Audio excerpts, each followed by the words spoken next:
Welcome to the replay of our virtual Green Drinks April edition, Organizations with Impact. We welcomed Noelle Le Conte-Good, founder of the Good Choice Initiative, Kathryn Norman from Sustainable Eastern Ontario, and Kathleen O'Hara and Ken Johnson from the Time for Action webinar series. Okay, welcome everybody to Green Drinks Ottawa. This is our April edition, and we've been doing this now for a full year of virtual editions. I can remember a year ago when we kind of had the idea, hey, wouldn't it be neat if we just sort of took our Green Drinks event and went on Zoom? And, it's been a full 12 months so far. So we've had some great ones, mass timber, smart cities, electric vehicles, heat pumps, different technologies, different groups out there. And tonight we're going to be featuring some great organizations. So for those of you who don't know me, I am Nick Hebb, and I am with SmartNet Alliance. And the Alliance is a group of businesses and organizations who collaborate on projects and initiatives to accelerate Canada's transition to a sustainable economy. So for more information on SNA, consult our website, and I'll share some links a little bit later on, how you can attach to us, follow our newsletter, see what's going on.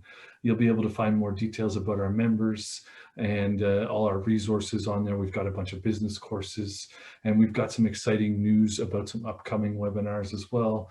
Next month's Green Drinks, and we're also partnering with the City of Ottawa on a home retrofit series webinars. So stay tuned for all that. Make sure you get onto our mailing list so you can join those. So for those of you who are not familiar with Green Drinks, this is an international event, and it's happening once a month in about 500 countries. I'm sure most of them are virtual still. There may be a few coming back into physical events, but I'm sure most of them are still virtual. 20 chapters in Ontario. I know the Toronto chapter is still going strong, and we've been in Ottawa for about 10 years now, and for 5 or 6 years, SmartNet Alliance has been hosting them.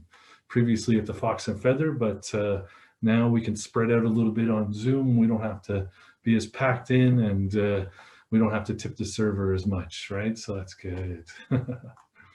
So tonight we're going to be talking about organizations with impact, and that's one of the best parts about my job, is that I get to work with some amazing organizations out there creating change.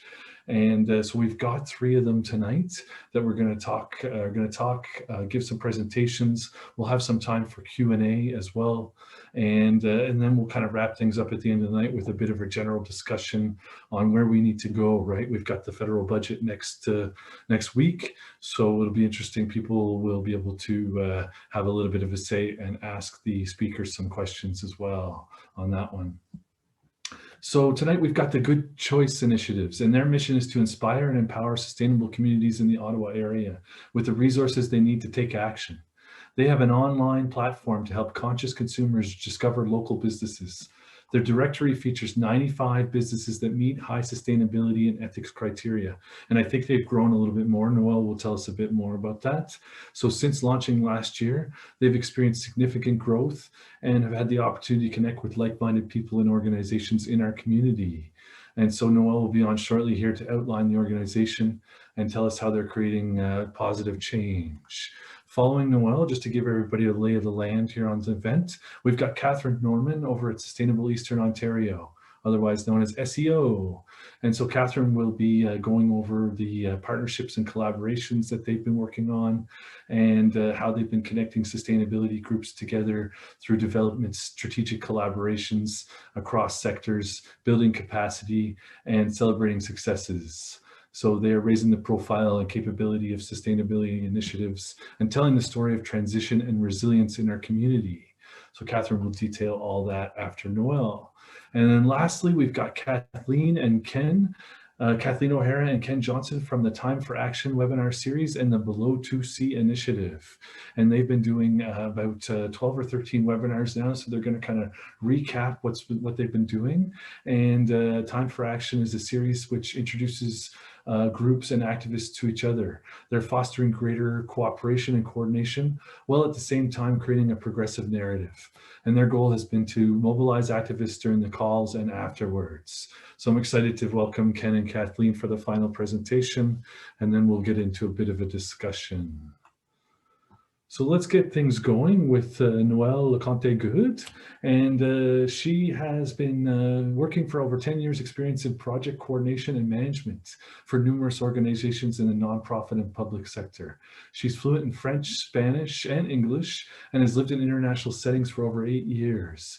She took an environmental studies course in Costa Rica, one of my favorite places, and participated in an environmental education and conservation internship in Honduras. And she's previously worked for StatsCan and Fair Trade Canada. So I'm excited to hear all about her initiative, the Good Choice Initiative. And welcome, Noelle. You'll just have to unmute yourself and then you can share your screen. Thank you so much for having me. Can you hear me okay? Yeah, you're coming through loud and clear. Okay. Great. Awesome. Thank you. Perfect. So I just want to make sure that I'm getting the screen share properly. Yeah, take a couple minutes to share your screen and then you can get rolling. And just a reminder, people, if they do have questions for Noelle, throw them into chat and I'll quarterback them over to her. Thanks, everybody. Can everyone see that okay? Yep, that's looking good. Perfect. Okay, thank you so much for the warm welcome, Nick, and the introduction. I feel like I won't have to talk about myself too much because that's quite comprehensive. But yes, I'm very grateful to be here, and I really appreciate the opportunity to share what I've been working on. I'll jump right into it and tell you about who I am and what Good Choice Initiative is all about. So I'll tell you a bit about my story. As Nick said, I've spent quite a bit of time abroad during my childhood, so that really opened up my eyes to different cultures, being in different environments, having a very kind of curious mindset. My degree is in geography, so that's the study of the relationship between humans and their environment and between each other as well. My background is in social and environmental project management. I've studied abroad in Costa Rica, and my internship and practical experience was in environmental education and biodiversity conservation in Honduras. And that's where I got to learn how to scuba dive, which is one of my passions and has also been a big eye-opener in terms of human impact on the environment, both in terms of climate change through coral bleaching, as well as the amount of plastic that we find in the ocean, which is quite heartbreaking, but it's very eye-opening.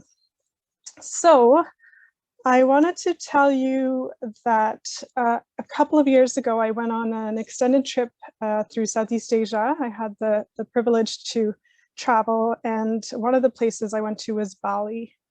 And their beaches are incredible. And I went to one particular beach on the left-hand side that was called Diamond Beach. And you can't see it from the picture, but there were actually microplastic, little pieces of plastic all over the beach. And it seemed so overwhelming to start and start picking something up. And it seemed like a very daunting task, but it just seemed like such a beautiful place to have litter everywhere. So I started to pick it up. And then I realized after a couple of hours that 8 other people had joined me in picking up this garbage. And that was a feeling of being able to take action in a way that made sense to me, that was important to me, but also being able to inspire others to join me just by leading by example. And you'll see from the picture on the right-hand side, that was actually a landfill just a couple of kilometers from the beach that I was picking the garbage up from. And that's where the locals were, the local residents were living. So it was very out of sight from the tourists. We were seeing the beautiful beach with a little bit of a lot of plastic, but plastic on the beach. But this was a whole other scene just a few kilometers away. So it was incredible to see that difference in such a small space. So the main message here was that the power of impact, which leads to collective action. And that's basically how Good Choice Initiative started.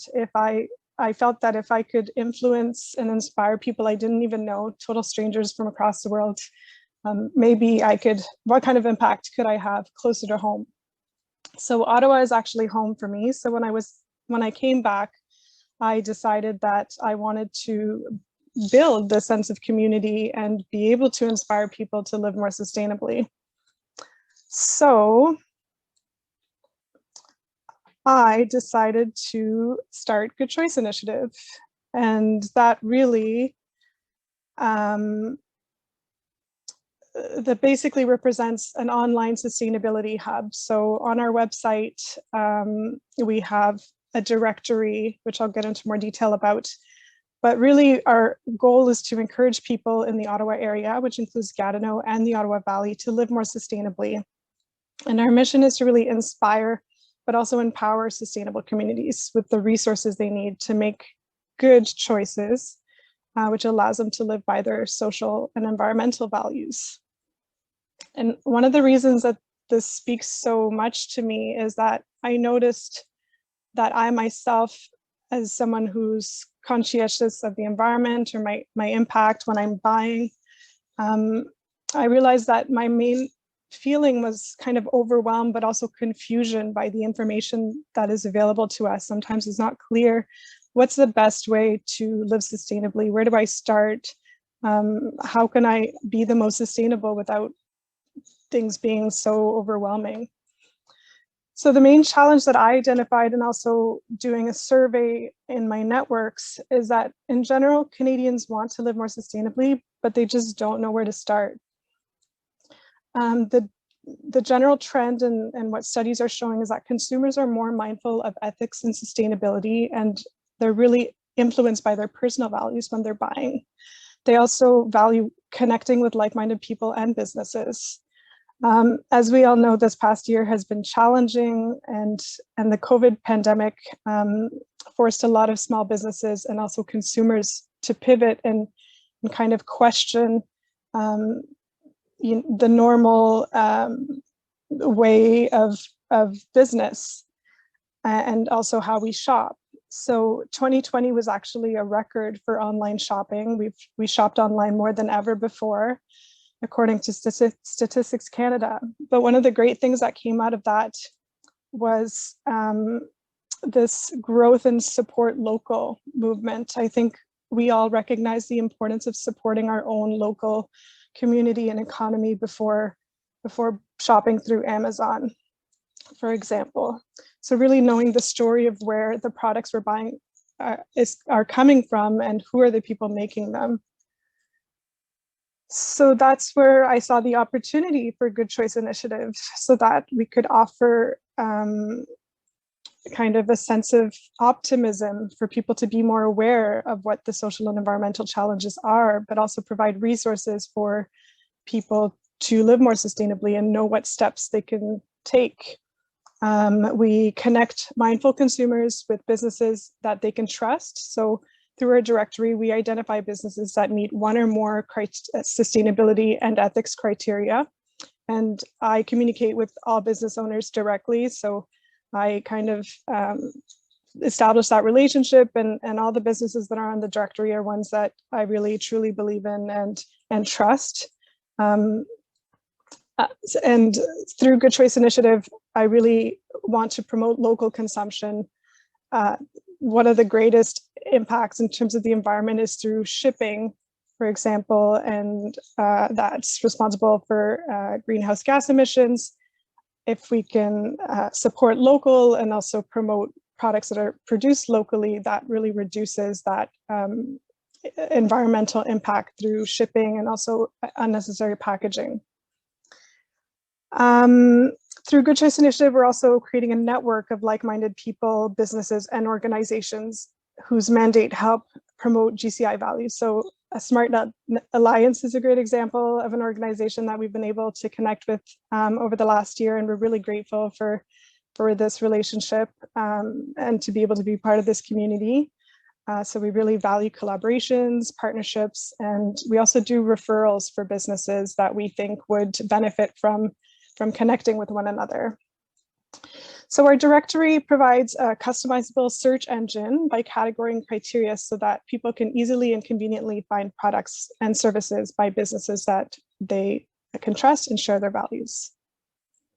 I'll just pause really quickly. I see messages come in, but I'm not looking at them because I don't want to distract. No, just go right through, and then we'll do the questions at the end. Okay, so perfect. I was just writing if anybody does have questions, they can throw them in the chat. Perfect. Just want to make sure I wasn't ignoring anyone. Oh, no, you're good. Roll through, and then we'll do a Q&A at the end. I'm also not super keeping track of time, so if I'm running out of time, just give me a heads up. I'll give you the virtual. Okay. Thank you.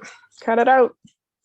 Okay, so this is a screenshot of my website, but also in the center is an example of part of the directory. So on the left-hand side, you'll see our categories. We feature businesses that are either BIPOC owned, that are owned by people who identify as part of the LGBTQ2S community, services, social enterprises. One of the biggest categories that we have is women-owned businesses. We also feature cleaning products, food and drink, clothing and accessories, home decor and accessories, and finally, personal care and cosmetics. So the ones that are highlighted in bold, if you can see that difference, are the ones that are most popular in our directory. And then on the other side is the criteria. So one of the most popular is whether products are all natural. They feature all natural ingredients, as well as things that are handmade, locally made, and especially whether things are available online. So other criteria include whether things are fair trade, cruelty-free or vegan. We also focus on recycled and upcycled products, secondhand, whether there's zero waste, plastic-free options. So it's quite comprehensive and diverse, but the purpose of this directory and the diversity of showing these different categories and criteria is to really highlight that people are able to choose from what's important to them. Some people care more about whether something is locally made than whether it's fair trade. Some people care more about whether it's organic than whether it's cruelty-free. So with this directory, I hope that it targets people's values and they can find more of what they're looking for. In terms of our impact, we launched June 19th of last year, so it's been almost a year. We now have 102 product and service-based businesses, so more than the 95 that I told Nick about last time. We've had just over 14,000 page views on our website. We have 1,600 Instagram followers, and as I was mentioning, we really love to highlight the diversity of local small businesses in our community. So that's 3/4 of our businesses are women-owned, 12% are owned by the BIPOC community, 73% of the products are locally made, and almost 50% offer all natural options. This is an example of some of the features and some of the support we've received over the last year. So it actually all started with Incubator 13. They are run through the Rideau Community Center. And this program is funded by the government. And so this was an entrepreneurship course that I was able to take, and it really helped me get started with my business. Enviro Center invited us to be part of their green room last October on their Facebook page. Digital Main Street is a great program for small businesses, and they offer totally free help that's funded by the government, which I highly recommend. We were able to be featured on CTV Ottawa for an interview. Invest Ottawa is an amazing resource for small local businesses in the Ottawa area, and we got featured on their blog as well as a success story. SmartNet Alliance had an awesome sustainability showcase in January, and most recently, Algonquin College students through their marketing program were able to provide help and help us with our marketing and social media. And next week we'll be featured in Ashbury College's Environmental Careers Panel, which we're excited to be part of. So in terms of future plans, we are really, like I said, excited and eager to continue collaborations and partnerships with like-minded businesses and organizations. We started doing seasonal gift boxes We started in for Christmas, which is a big hit. And then we also did one for Women's Day. We'll be doing one for the summer. So stay tuned for that in June. We're also looking to having our own e-commerce function. So on our website, our directory is really just a hub for people to discover businesses, but they can't do any purchases for now. They're just redirected back to businesses' websites, but we hope to be able to set up an e-commerce function so that people can shop directly through GCI. We're also looking into establishing membership plans for businesses so we can provide additional support, visibility, promotion, and engagement. And we're also interested in exploring other funding opportunities, as well as volunteer involvement. So if people like what we're doing or are interested in learning more, would like to donate some of their time, are kind of tech savvy or want to contribute social media posts or any sort of ideas, we're really open to getting additional help. I also want to mention that I'm mostly a one-person show, but I get a lot of support from friends and family and just really kind people in the community. So if people are part of this presentation today, thank you so much for joining. And yeah, I hope we can continue to grow this community. So what can you do moving forward? Please use our directory for your next purchase. Like I said, I vouch for all the businesses on my directory. All the business owners are wonderful people. They're either giving back to our community directly or indirectly. They're very conscientious, both socially and environmentally. So I really recommend checking it out. And if you want to be part of the community, you can join our social media and keep up to date on our next plans, what's coming up. If you're a business owner or an organization and think you'd be a good fit, please reach out to me or register on our website directly. And most importantly, share in your network. If you think this is a good resource, it's helpful, please share and spread the joy and the knowledge. And that's basically it. I didn't put it down in a slide, but I just wanted to I had a couple of notes that are really important that I don't think we talk about enough, but that sustainability is a broad term, but I think it's really important to consider that it's a personal journey. So sustainability doesn't look the same for everyone. Not everyone has the luxury of going to zero waste bulk stores or paying additional amounts for things, but there are definitely alternatives and ways to fit into your means, financial means. So yeah, sustainability is a personal journey, and progress is more important than perfection. And I think we all deserve to keep a certain amount of compassion as we try to be more sustainable, and we acknowledge that this is a learning curve, and this is something we're all learning from. So yeah, that's Thanks so much, Noelle. What a fabulous journey, you know. Nice to hear about your personal journey and how you've been able to actualize that into the world. So that's great. I know I've had that experience too, where I was sort of cleaning up some garbage and more people came and helped out. It's a pretty intoxicating feeling. Yeah. And you get kind of addicted to it, I think, too, right? As far as sort of giving back and watching that energy spread. So that's fabulous. Absolutely. So we do have a few questions into chat. I'll kind of get things rolling. I was curious when you were chatting, what are some of your biggest challenges with this initiative? Great question. One of the biggest challenges for me right now is time. I actually do this all part-time when I'm not working full-time, which is with the Canadian Human Rights Commission, which is a very interesting job, but I work full-time. So definitely time is probably my biggest challenge. Other than that, I would say funding also. It's the first year, so we are still picking up, but just finding ways to be more sustainable in terms of profit in the long term is something that I'm still navigating. But definitely with time, I feel confident that that's something that we'll be able to have more opportunities in the future. In terms of other challenges, because I'm a one-person show and I'm not like a marketing guru, or I am limited in time, sometimes there's only so much I can do. And that's where having volunteers or people who'd like to be part of this initiative would be really appreciated, just in terms of resources and time. That's great, and Yeah. I'm sure you'll share your contact and the website into chat there after your presentation, so that would be helpful for everybody.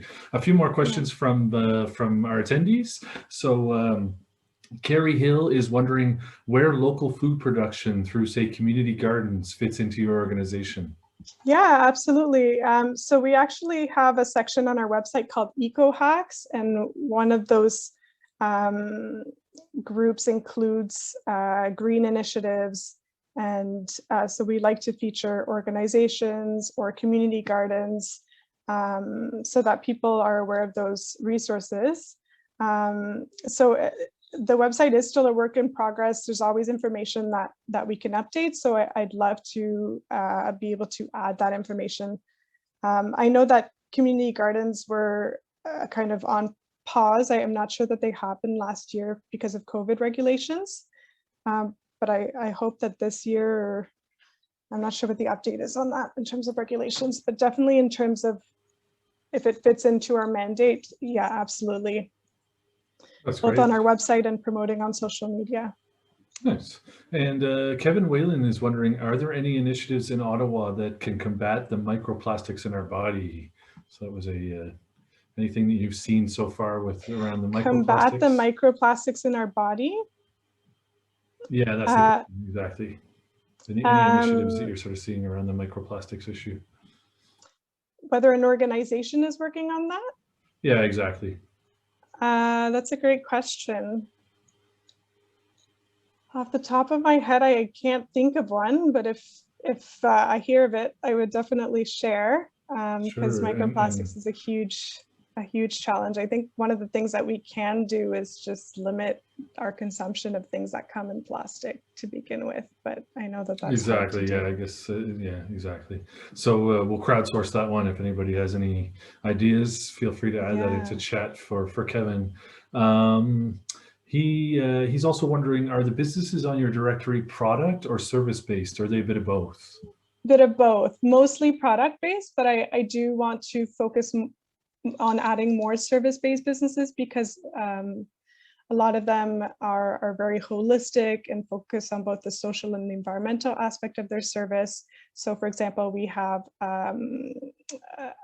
a business that's focused on marketing, one that does website development, one that's a nutritionist / gut health specialist, but also does regenerative agriculture and permaculture. So it's a very diverse mix of service-based, but also product-based businesses. That's great. A bit of a general comment from Kathleen. She's wondering, have you sent this info to Ottawa Morning? They would love this. So a bit of a general, maybe check out Ottawa Morning, and you can connect with her. So there's a great one.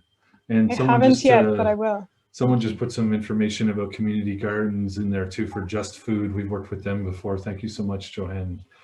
I'll leave you with this final question here that I'm sort of wondering is, have you thought about how you could scale this thing? Because it sounds like a lot of it is sort of based on you. You said you vet the organizations yourself, and you do this and you do that. So have you thought much about how you could potentially scale this?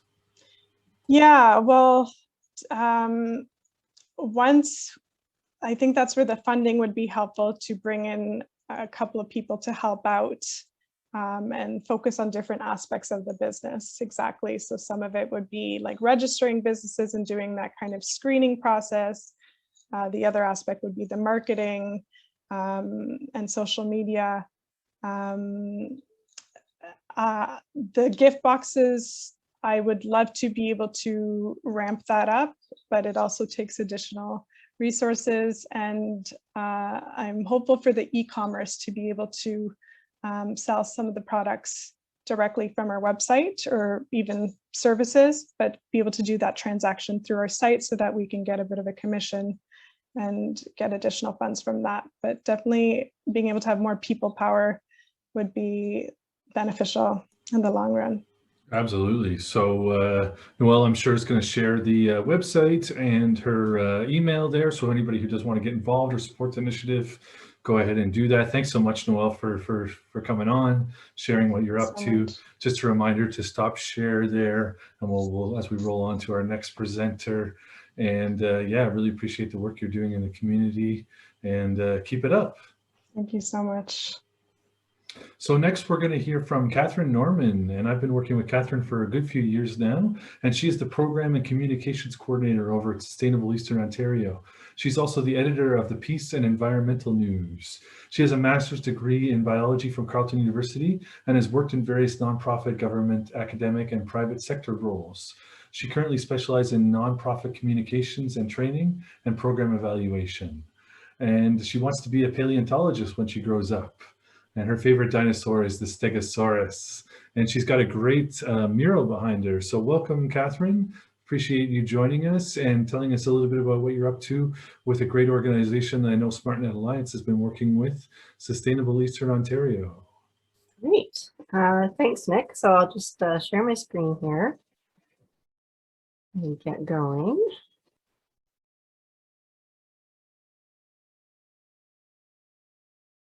Okay. There we go.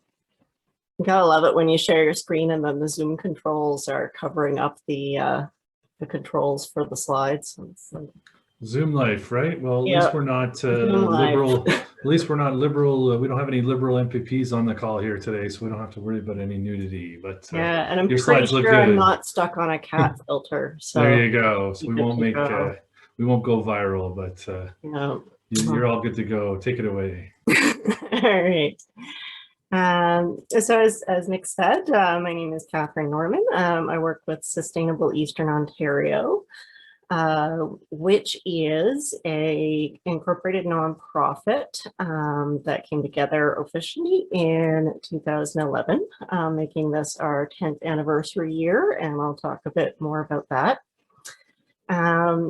We're basically a network organization that operates across the Eastern Ontario region. What defines Eastern in Eastern Ontario depends a little bit on the organization funding a specific project and the type of work that organizations do. So in general, we stop around Kingston, but depending on the work, sometimes we'll extend all the way out to Toronto. And also a lot of groups operate in a very broad region if some of their work is in Eastern Ontario or touches on things that are Ottawa centric, like federal legislation, they might become part of our network as well because they have that local connection. We've partnered with over 350 municipalities, educational groups, businesses, and nonprofit organizations over the years, and we have over 150 environmental nonprofits or charities in our network as well.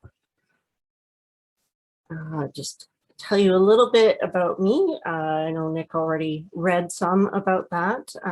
At Sustainable Eastern Ontario, I do a lot of the communication stuff.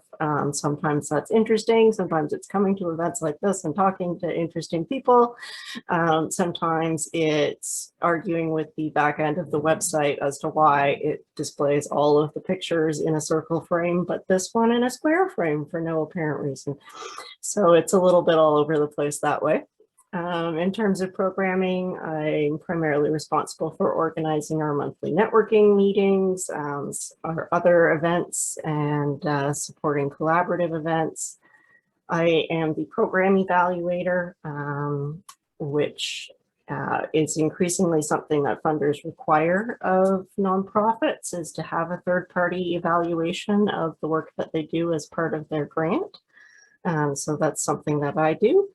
And I also participate in training and mentoring interns and students through various co-op and practicum placements and our intern training program that I'll talk more about. I'm also the board secretary, because it turns out you don't need to be a member of the board to be a secretary of the board. So that's a fun little piece of trivia about the nonprofit world for you. Oops. Oh dear. And my contract also specifies other duties as required, which sometimes means going to meetings I am wildly unqualified to participate in, and sometimes means mucking about in streams looking for salamanders. So it's really an all over the place sort of job. As Nick mentioned, my background is in ecology. I specialized in invasive species biology and wetlands. I have a deep love of frogs and amphibians and weird critters like that. This is me in a work capacity doing some light trespassing a few years ago. It was fine. It's great. It's okay if it's for art. And that is the world's cutest dog named Thor, who is currently sleeping beside me and may make an appearance at some point. As Nick mentioned, I also work with the Peace and Environment Resource Center, where I edit the Peace and Environment News. So basically, I do a lot of different things. And if you have questions about stuff, you can ask me. So more broadly, Sustainable Eastern Ontario. I framed this presentation around what my director calls the 4 C's of connecting, collaborating, capacity building, and celebrating. It says on our website, our sort of subtitle is "We Connect Sustainability Groups Together." And this has always bugged me because the together feels redundant, but you also can't remove it from that sentence. But there you go. So I'll go over this a bit more, each one individually, but we do a lot of capacity building through workshops, training programs, services that we offer for free or at various fee-for-service rates, etc. And just to contextualize that, I noticed that Noelle mentioned that time and funding are the 2 things that she feels are her biggest challenges, and that's pretty common in the sector. And that's what we call colloquially or generally a lack of capacity. You just don't have the capacity to do more than you're already doing. So capacity building is anything that tries to solve those problems in some roundabout way or a direct way to help you do more of what you're doing. We also specialize a bit in facilitating collaboration, which might be a partnership, or it might be a more high-level sort of backbone organizing role, which I'll discuss. And we also focus on celebrating.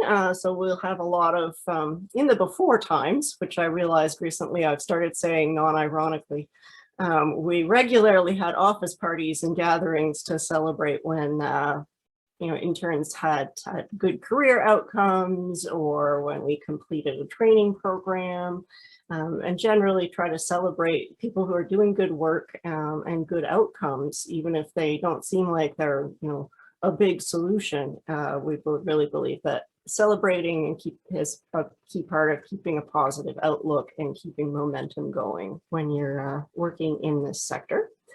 I highlighted here the Sustainability Star Awards, which we started giving out in 2017 to individuals, businesses, and nonprofits locally in Eastern Ontario that have been key players or have really shone in some way in the sector. And normally we give them all out at an event, but again, we don't really have big events these days.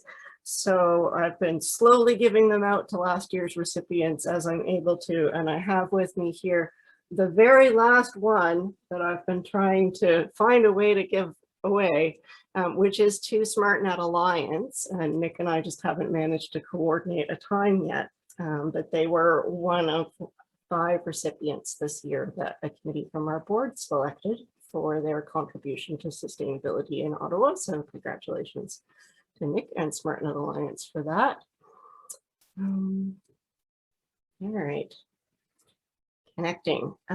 One of the things that we are most known for in the sector is the NCENN, which is a really awkward acronym, but stands for National Capital Environmental Nonprofit Network, which actually even predates our organization, and we took it over from an organization that was hosting it previously because it fit better with our mandate than with theirs. But this started as a simple monthly get-together where people from different environmental nonprofits would go around the table and talk about what they were working on, what challenges they were facing, if they had opportunities for collaboration, etc. And it really grew out of an observation that there were a lot of people locally who were working on similar issues, but not aware of each other or were competing with each other when they could be collaborating. And basically things were not running as smoothly as they could because there was a lack of communication within the sector. So that's been going for over 10 years now. We take a break over the summer, but otherwise we meet monthly, usually on the last Friday of the month. And sometimes it's networking and sometimes it's a specific topic that we focus on. But that's probably where most people have encountered us. And this brings me to one of the key points about Sustainable Eastern Ontario, which is that we're kind of a weird group because we don't really interface directly with the public that much. It's not that we don't, it's that they're not our primary audience. So where a group like Ecology Ottawa really wants to connect with individuals in Ottawa, we want to connect with other organizations in Eastern Ontario. And obviously those organizations are made up of individuals, but it's not really something that's on the horizon for us to go out and reach just the average citizen in Ottawa. They don't necessarily need or want to know what we do. If you're in the sector, then we really want you to know what we do. But if you're not, maybe we're not the group that you should connect with. And in that case, we would do our best to connect you to the group we think you should connect with. But it kind of puts us in an interesting situation because a lot of standard practice is targeted at reaching out to the public, which is not really what we do.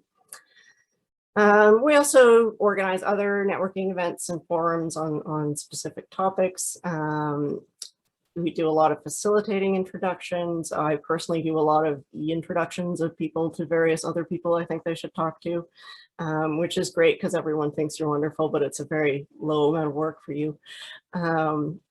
We both do that within the sector and across sectors. So we'll try to connect people to the appropriate person in a municipality or at a business, etc.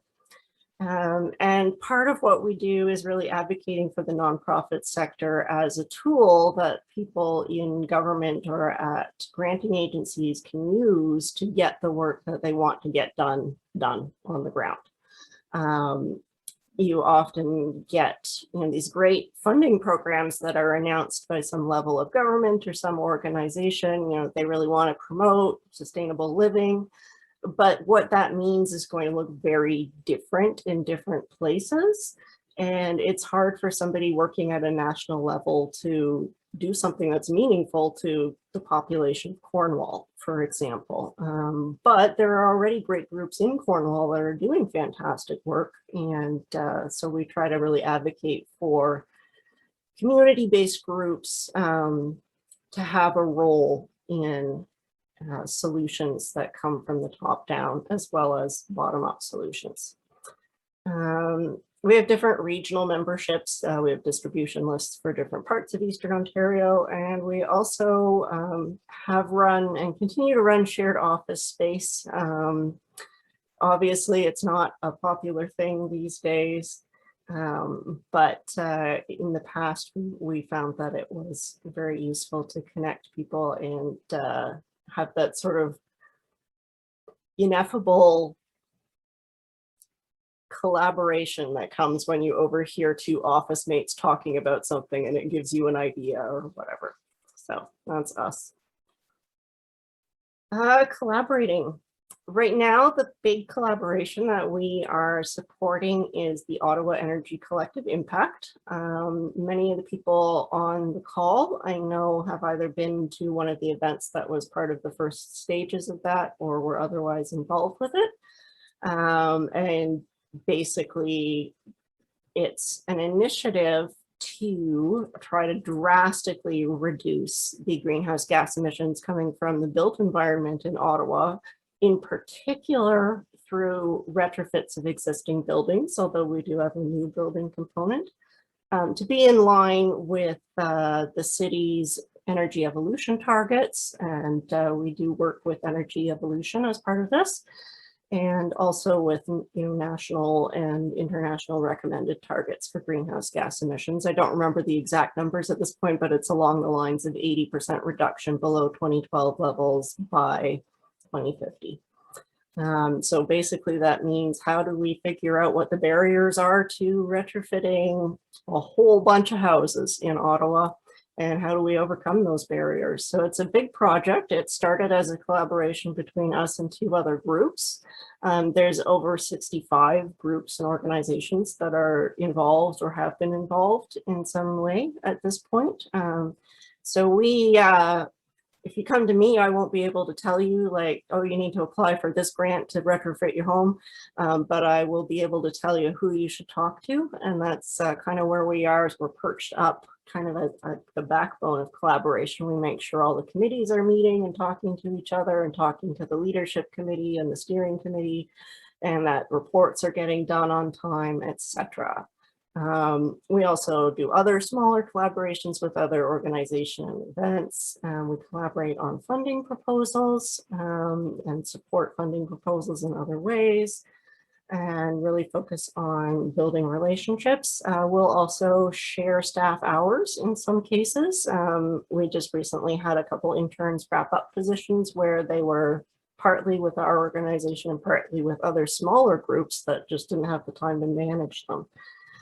So these are just some pictures from one of our Ottawa Energy Collective Impact events that took place at City Hall a couple of years ago. And it's very exciting stuff. And it is still going on in the background for those of you who have been involved and don't know what's going on. But we are actually gearing up to launch some outreach initiatives about this in partnership with Random Acts and Green that you'll be hearing more about in the next couple of weeks. Capacity building. I sometimes refer to this as we do all the boring stuff. So people don't get into working for the environmental nonprofit sector because they love giving presentations to the board and presenting financial statements.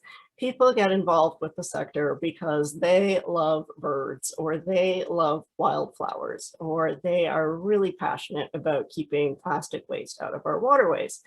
And not all of those people can or need to learn how to run a nonprofit. So that's kind of where we come in.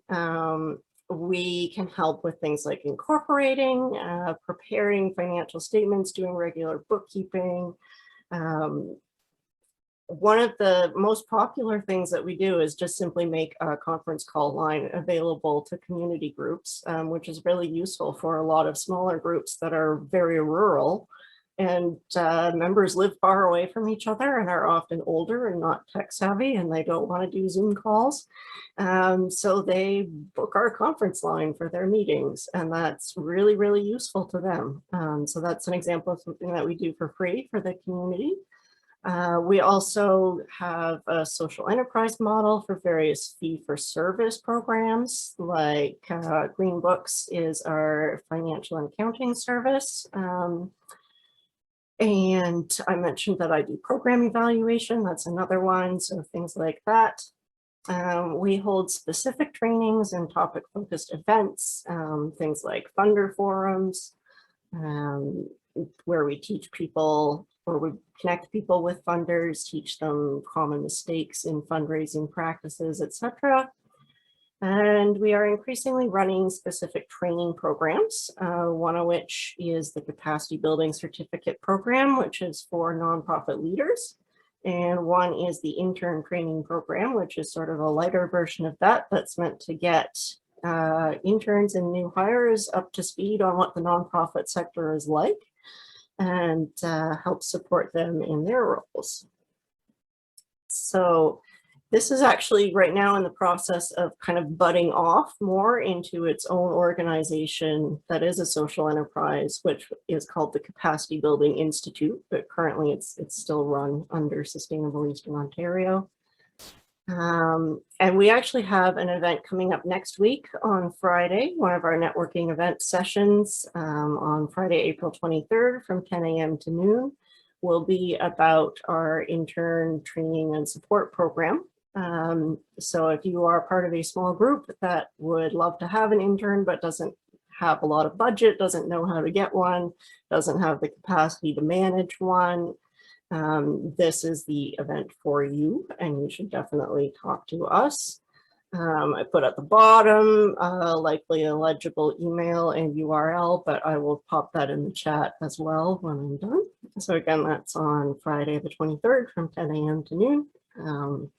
For anybody who's interested in helping their organization hire and train an intern or two for the upcoming 6 to 8 months.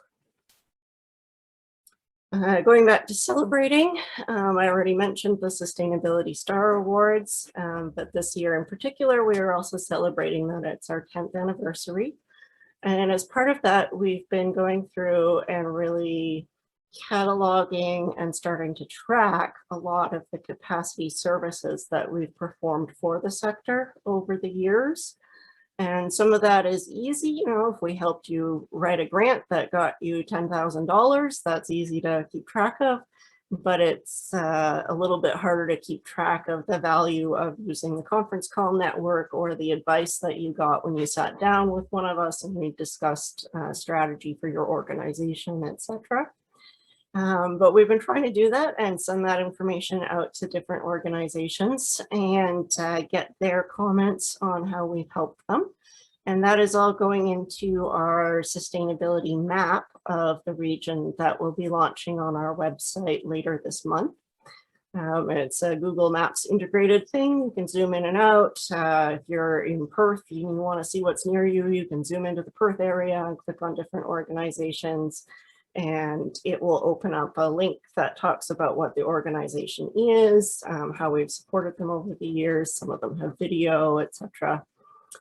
So that is coming soon. And currently the total that we're at for the organizations we've profiled so far is over $2.2 million worth of capacity support locally in the past 10 years.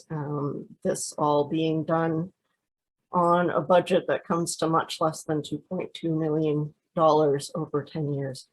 So we're pretty proud of that. We do have some other programs as well.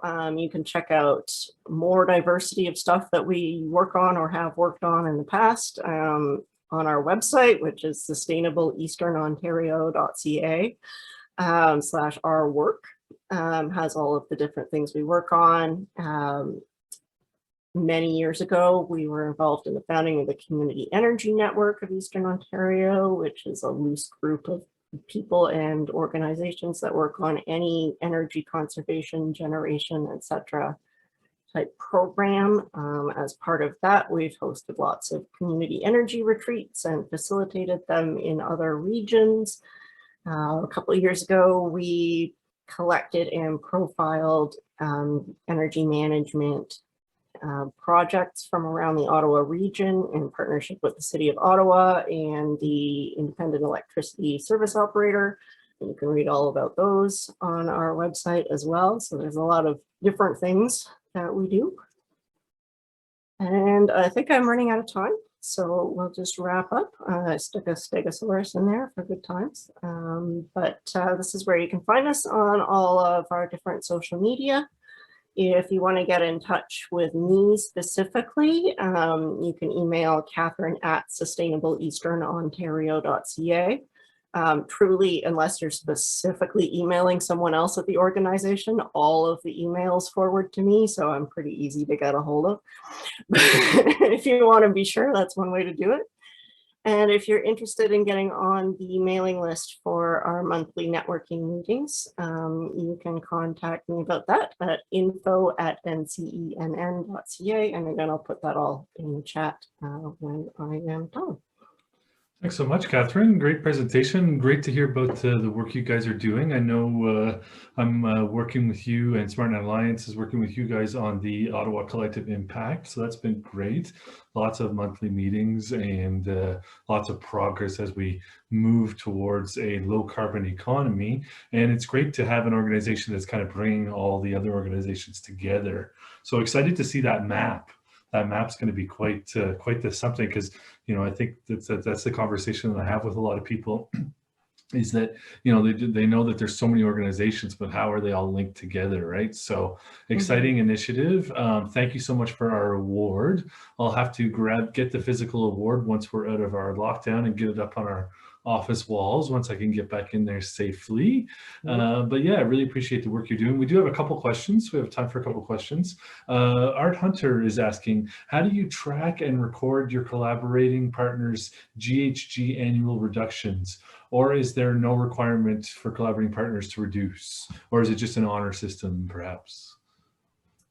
We don't really have a requirement for a GHG reductions, partly because in some cases it's so hard to quantify, like there isn't a good method or consensus on how you quantify reductions from, say, encouraging people to participate in a community garden. And partly because not all of the organizations that we work with directly work on climate change and greenhouse gas related things. We do tend to skew pretty heavily towards the energy end of the sustainability spectrum. But one of the partners that we've supported over the years is the Ottawa Invasive Plant Council. So there's no good way to quantify the greenhouse gas emissions that are related to avoiding infestations of dog strangling vine in Eastern Ontario, for example. So that's not really something that we do. It might come up in the context of specific programs that we're supporting or helping to implement. And in that case, there's usually a framework that would come from a partner organization who helped us develop that proposal, or from the organization that's administering the program. So great. No, that's a good fair enough for sure. So I've got another question from Larissa. It's a bit more of a professional development question. She's wondering, what made you switch over to the nonprofit world from being in one of those cushy government jobs, and how did you get into your current role? Actually, leaving my cushy government job was probably, from a personal finance standpoint, one of the worst decisions I ever made. But I did it because I thought I was transitioning into a dream research job at the University of Ottawa that turned out to not really be what it was advertised for, and not a good fit. I actually first got into the environmental nonprofit sector locally through my director, Christina Inrig, who I've known for a very long time.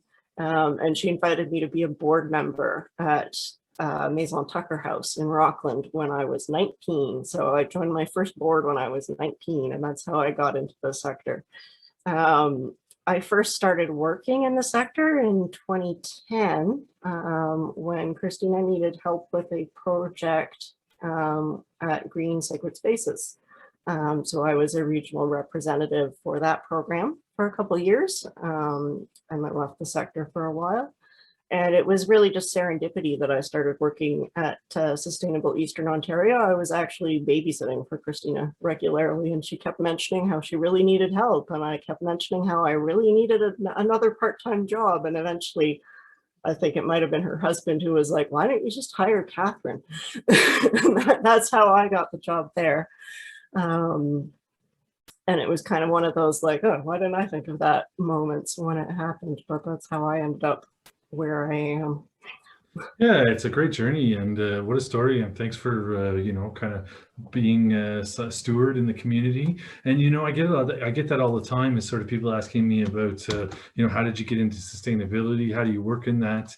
And I'm sharing a really good article that we published on our social media a few weeks back regarding environmental workforce growth. And it's great to see almost 35,000 jobs were grown in 2020 alone, right? So that was supposed to be a decrease. So we're looking at a sector that's only going to grow, and great to see the young people coming in. Great to see you and your organization SEO getting a lot of interns, and we can only watch this community grow. So that's great.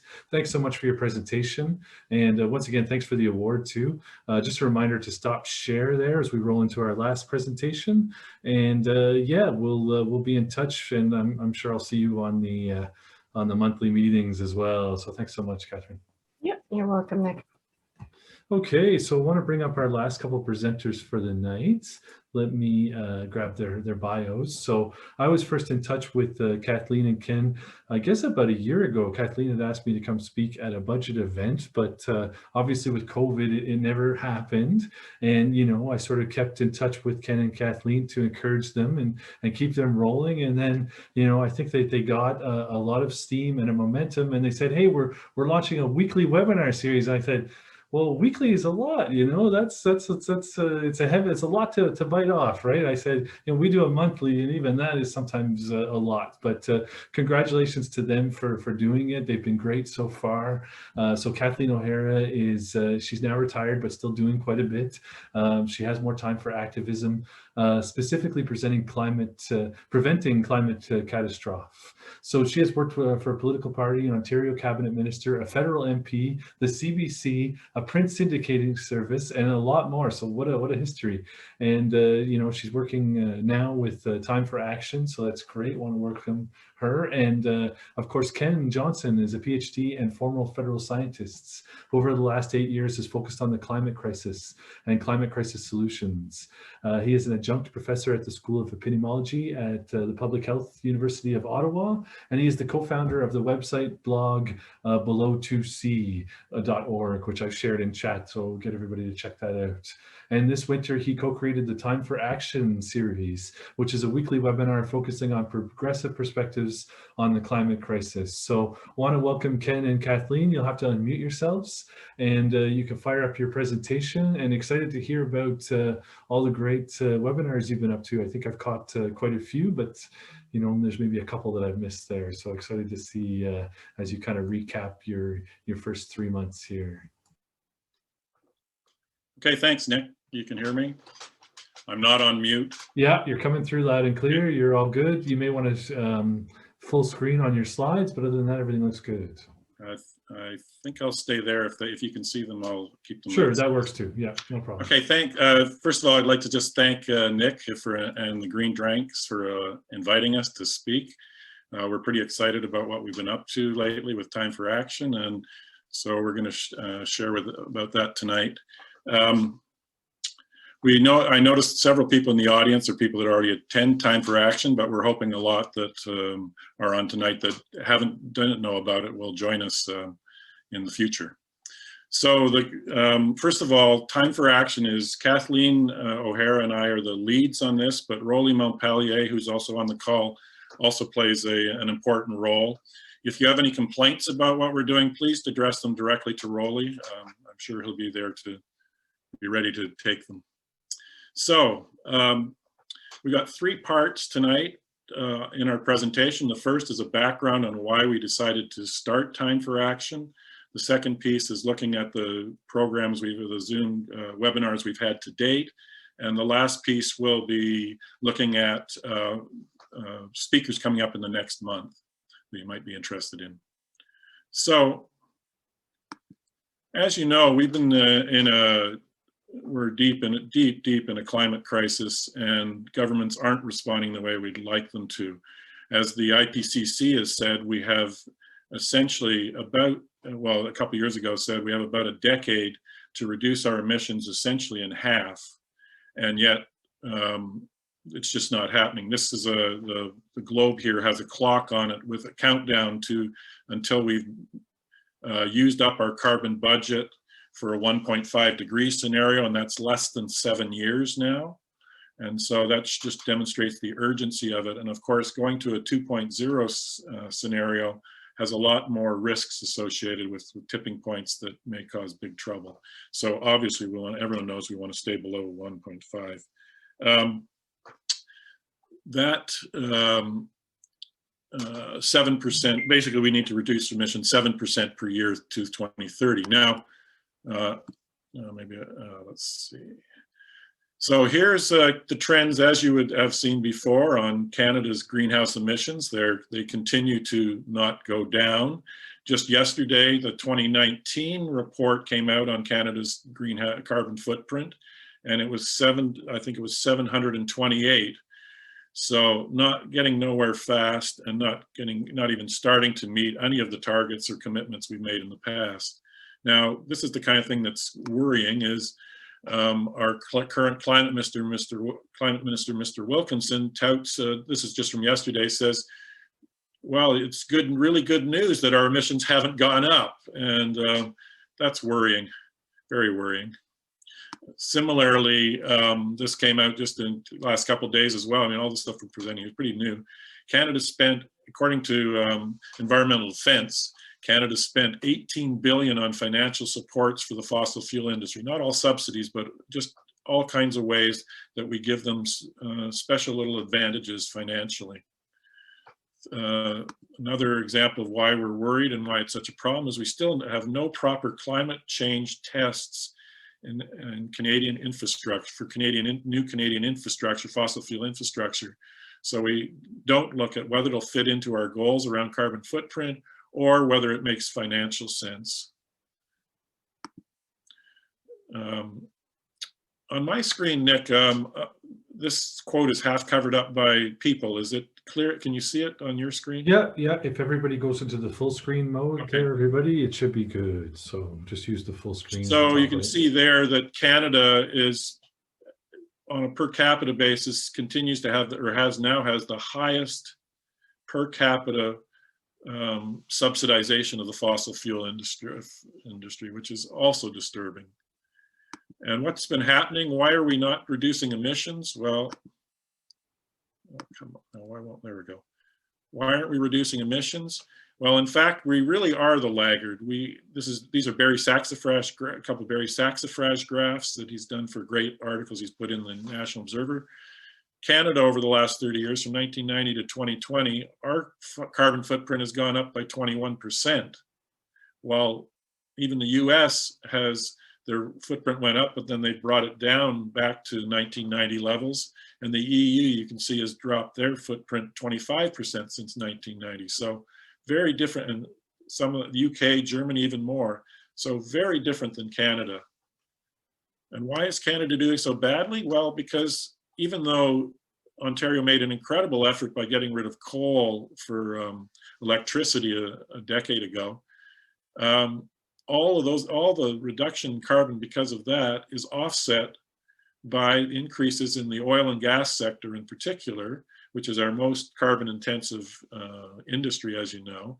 But they're predicting, this is Government of Canada, so they're predicting that the oil and gas industry will hardly reduce their carbon footprint at all in the next 10 years, which hardly fits with the 50% criteria. Similarly, vehicles, larger trucks and SUVs are putting transport is continuing to go up because more and more people are using larger or more carbon intensive vehicles.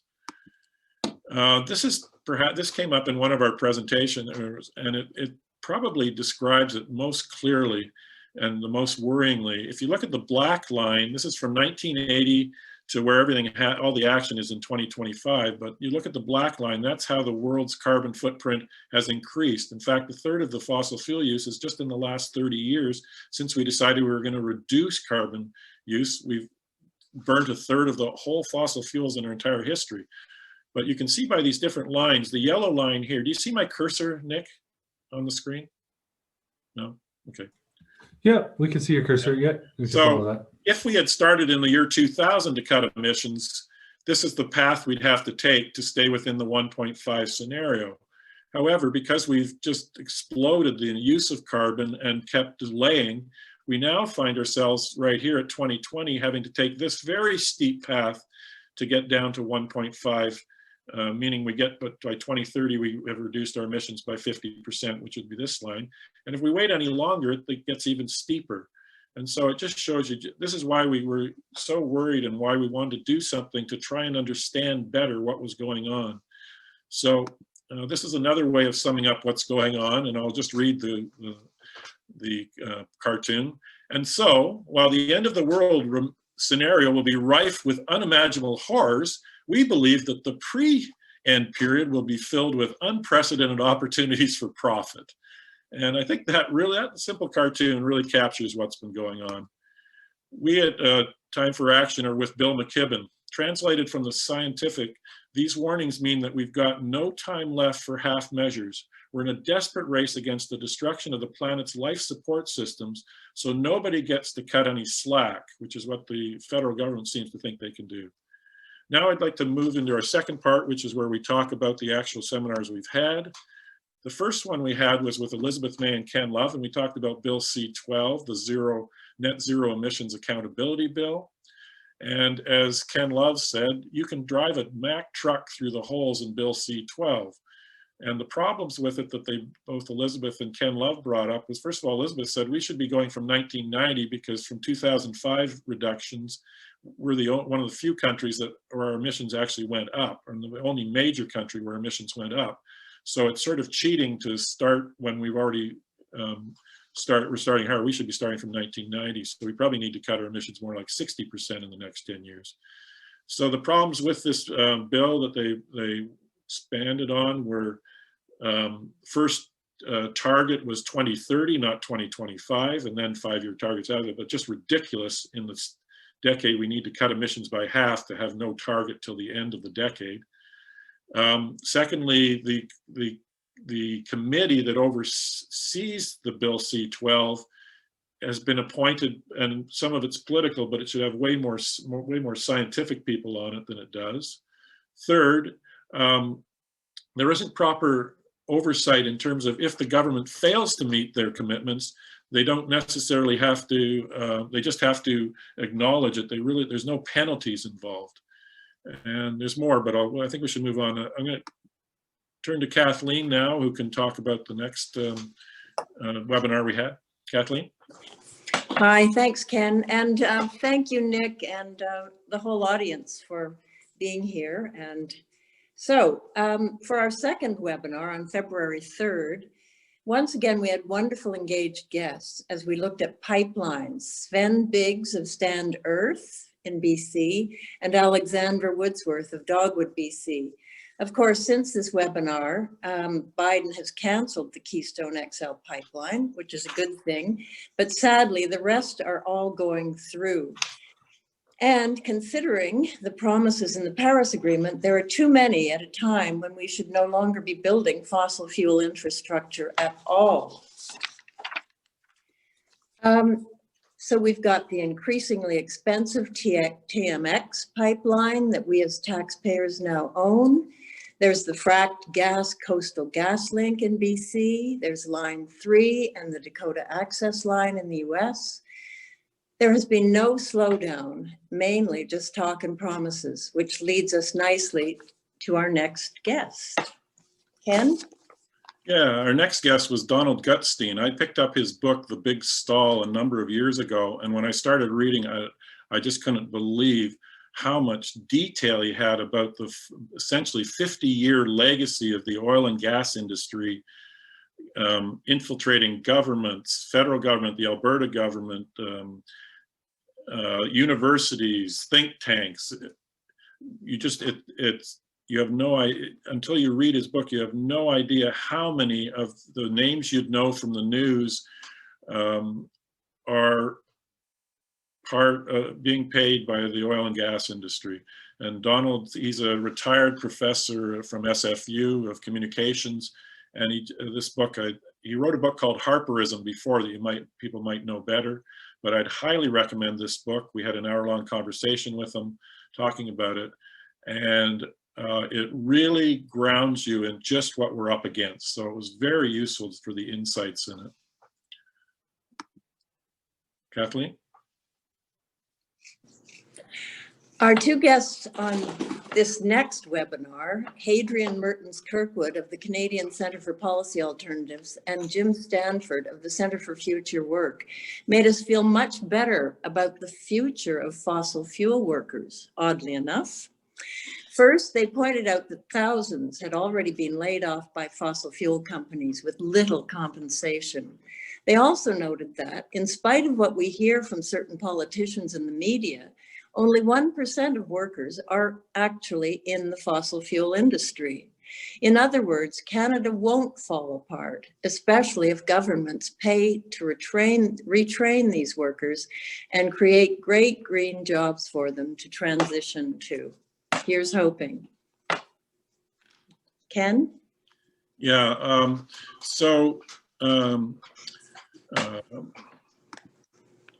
Jim Stanford has put a report together. He has an institute called the Institute for Future of Work, I think it is. And he put a great report together just recently talking about how these workers could be transitioned away from oil and gas with the least pain. And he pointed out, for example, that about half of them can just retire because over the next 20 years, half of them will be retirement age. And he argues that if they do it in an organized way and strategic way, there's be very little pain. If we just leave it to the fossil fuel industry, they just suddenly get rid of staff and they're left in the lurch. He also pointed out that there's very few communities that are actually highly dependent on fossil fuel jobs. You've got Wood Buffalo, that's our favorite place in Alberta, so I can't think of.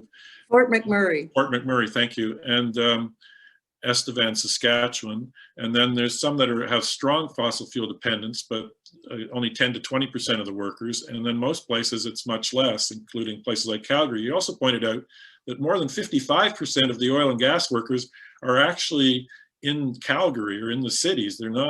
We think of them out on the rigs, but more than half of them are actually doing desk jobs.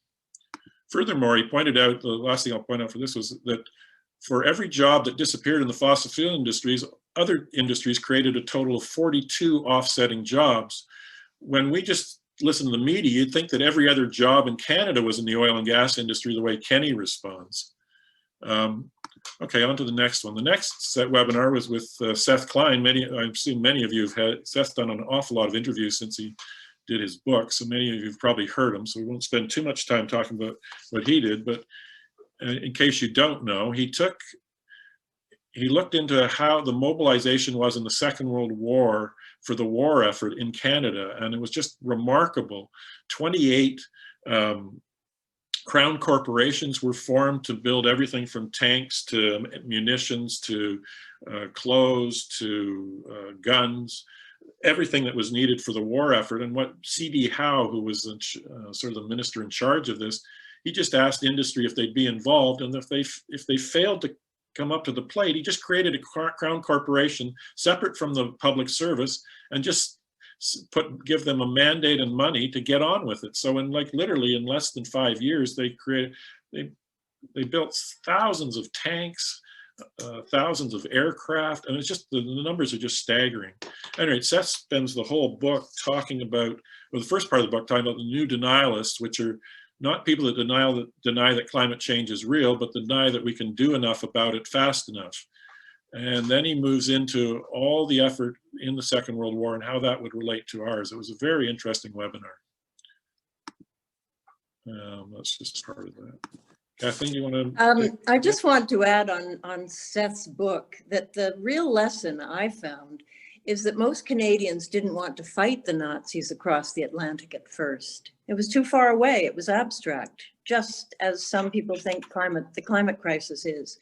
But after several Nazi victories, 1 in 10 citizens was ready to go over to Europe or elsewhere in the world to risk their lives in battle. So it's quite an incredible Canadian story.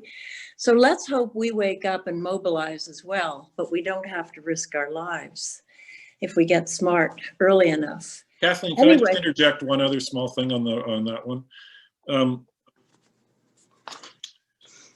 Seth also talked about the response to the pandemic. We all know every day on every news channel, there's talk about the pandemic. We need a wartime effort, not just for the pandemic, but for the climate change. And he says we need to be like about an order of magnitude more eager and more resources and more attention on the climate change, much like we have done. And it's become quite clear with the pandemic that the government can come up with money when they need to. If they think it's an emergency, they think it's important enough, they can come up with the money. Thanks, Ken. On March 3rd, can you go back to the banks, Ken? Sure. On March 3rd, we covered fossil banks, no thanks. And this time we went international when we looked at how deeply banks are involved in financing the fossil fuel industry. Micah Benes of the amazing group Bank Track, you can see her in the middle, in the Netherlands, told us about the thorough research they are doing on most of the major banks around the world, including Canada's Big Five charter banks. The research is incredible. You should check out their website, Bank Track. And then Keith Stewart of Greenpeace and our own Rolly Montpellier here, as we said today, told us that RBC is the worst Canadian fossil fuel investor internationally. TD is the biggest tar sands backer. The interesting thing is that these fossil fuel enablers are all promising to have net zero emissions by 2020. This is the ultimate greenwashing, so please don't be fooled. I think 2050, Kathleen, you said 2020, but I'm sure you meant, everyone knows you meant. Oh, 2050. Okay, and Rolly discussed the national campaign, Fossil Banks, No Thanks, and you should check out Below 2C, the website. Over to you, Ken. Yeah, after hearing about how deep our banks are financing the fossil fuel industry, and actually since the Paris Agreement, it's just striking how much money they've continued to put, and it actually is ramping up, not down, which is just terribly worrying. After hearing about how deep our banks are in financing the fossil fuel industry, we learned that our pensions are just as bad. Canada's top 10 pension funds alone manage nearly $1.8 trillion worth of money. Adam Scott and Patrick DeRoche, who you may know them, Adam used to work for Oil Change International and also Environmental Defense. And Patrick DeRoche was Environmental Defense for a long time. They just started in the last year this organization in Toronto called SHIFT, which is Shift Action for Pension Wealth and Planet Health. And they told us that the pension plans are basically ignoring their fiduciary responsibility or duty to invest their clients' money in safe stocks. Instead, they are ignoring the warnings about potential fossil fuel stranded assets. Here's an example of the problem. The new head of the CPP, Canadian Pension Plan, says he's not going to take fossil fuels out of the CPP because he thinks there's a lot of human ingenuity, so they'll solve the problem, which is just like crazy making to me. And on the other hand, though, we just have this breaking news just from a couple of days ago that the New York State Pension Fund has decided to divest what they have from the tar sands. And it's the first state pension plan in the US to divest, but New York City had already divested, and there's others. On to the next one, Kathleen. Yes, this was on March 17th, if you're trying to keep track every week. This was one of our most popular webinars. Russell Dybo is a well-known and outspoken Indigenous policy analyst. Rachel Snow is a First Nations management and legal consultant. Our interview with them began with a discussion of what I think a lot of Canadians haven't heard of, the doctrine of discovery, which allowed colonizers to ignore the existence of Indigenous peoples right from the beginning. And with that attitude, guess what happens? We also looked at the Indian Act, which at one time made it illegal for First Nations members to hire a lawyer, I wonder why, or own agricultural equipment, which is quite amazing. And we learned about the efforts of Pierre Trudeau, Jean Chrétien, Harper and Harper to assimilate First Nations, demoting them to the status of municipalities, forcing them to give up their treaty rights, land claims, and sovereignty for some money and security. Over to you, Ken.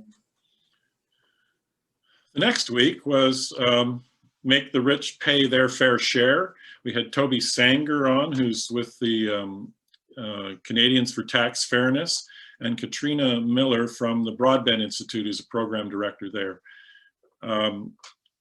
Of course, they both were arguing strongly that the very rich should pay a larger share than they do, which is actually very popular with the Canadian population.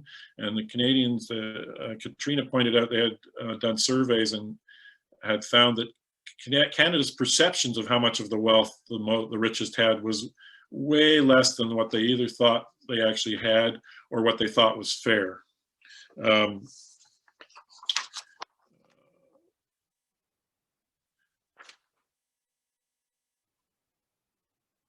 Of course, they talked also about tax havens and all the ways that money isn't spent. So they're talking about, much like in the US, just a basic tax on the richest as a start.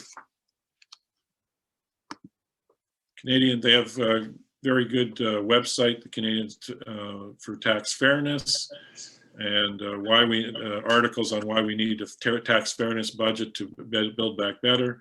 Similarly, the Broadband Institute has a number of articles arguing exactly what would be fair and how to make it fair and what's involved. Back to you, Kathleen. Yes, I just want to add on that since I don't think most Canadians realize that since 2000, under both Liberal and Conservative governments, corporate taxes have been cut in half and are now only 15%. Even Biden realizes that such low tax rates, corporate tax rates, aren't productive. And super banker Mark Carney noted that the money saved by businesses by not paying their corporate taxes or high corporate taxes wasn't even being used to invest in economic growth. He called it dead money. So Sanger and Miller both called for an end to the various loopholes. Capital gains, for example, if you make money, if you have capital gains, you're taxed 50%.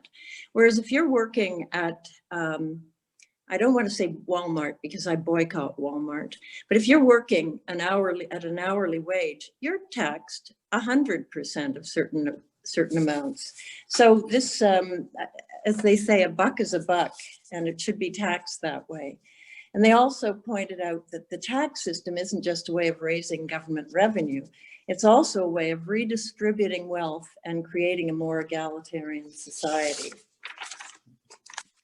So the next one we had was on March 31st. It was a pre-budget discussion with Elizabeth May again and Mark Lee. We couldn't resist inviting Elizabeth May back to talk because about what she expects from the Liberal government's April 19th budget, which isn't much. And next Monday, she was joined by Mark Lee, a longtime economist and researcher with the Canadian Centre for Policy Alternatives. They both talked about the ways the pandemic had shown the amount of power the federal government has to act and the access to very low interest money from the Bank of Canada. We will see on Monday whether this translates into genuine, properly funded action on climate change and expanded social programs. Ken? Yeah, our webinar last week was on Biden outshines Trudeau on climate action. And for this one, we had, for the first time, we had two Americans. We invited two Americans to speak, where Harriet Sugarman was a friend of that Rowley knew and knew how good she was, so suggested her. And then we asked Harriet, and she suggested Todd Fernandez. We called this webinar because we realized that Biden is doing a lot, and hopefully with his summit and all, there's a huge call right now. I saw this thing where there's 300 large businesses like Walmart and Apple and Google, all calling for Biden to go for 50% reduction in carbon footprint by 2030, which would set an incredible precedent for the entire world and push Canada to get more serious.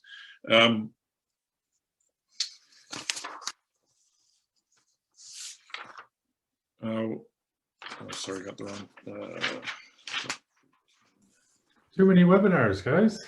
Yeah, we have too many. Do you want us to, Nick? We're just about there, but oh yeah, no worries. Keep it rolling. No worries at all. You're good. We'll have a bit of a general discussion. Just a reminder to everybody to throw some questions into chat if you're coming up with any. Go ahead, guys. Nick, I go off script, and then Kathleen reads the script for me after. So I better just stay to the script, man. Sorry. There you go, yin and yang. Well, I'll just finish. I'll just finish it, Kath. I can finish it. Okay.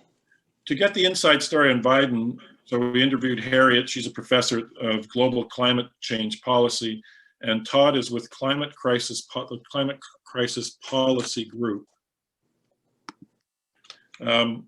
They praised Biden for his cancellation of this Keystone XL, but like many of in the U.S., wondered about the silence on Line 3 in the Dakota Access Pipeline and his continued support for fracking.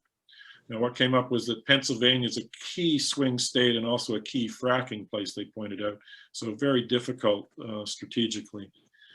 They gave us background information on new domestic and climate policy czars, his appointment of scientists to offer advice, and more. It's clear he's really outshining Trudeau. Harriet has also written Todd's big initiative, he comes from the gay rights movement, and he says what the climate movement doesn't have is a proper ask. And so what he's put together is something that the Institute's put together, the Earth Bill, a 2030 moonshot for Earth. 100% renewable by 2030 for renewable energy, electric vehicles, and regenerative agriculture. And there's also an Earth Pledge, both of which we'll put links to those.